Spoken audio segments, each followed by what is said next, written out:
কোরআনে কারীমের বিভিন্ন আয়াতকে, আয়াতের অংশকে মোবাইলে বিশেষ করে আপনার রিংটোন হিসাবে ব্যবহার করা, রিংটোন হিসাবে ব্যবহার করা, এটা কতটুকু জায়েজ?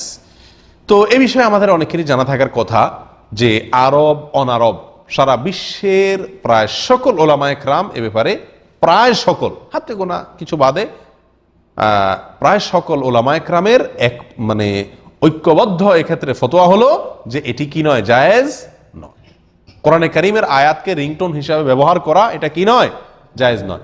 এমনকি কোন দোয়া আছে না, অনেক দোয়া কোরআন সুন্নাহ বর্ণিত হয়েছে আল্লাহ সুবহানাহু ওয়া তাআলার কাছে দোয়া, এগুলোকেও রিংটোন হিসাবে ব্যবহার করা কি নয়, জায়েজ নয়। আজানকেও রিংটোন হিসাবে ব্যবহার করা জায়েজ নয়। কোন ইসলামী সঙ্গীত যার অর্থের ভিতরে তেমন খারাপ কিছু নয় সেগুলো ব্যবহার করা যেতে পারে, অথবা অন্য কোনো সাধারণ কিছু ব্যবহার করা যেতে পারে, কিন্তু কোরআনে কারীমের আয়াত এটার অংশ অথবা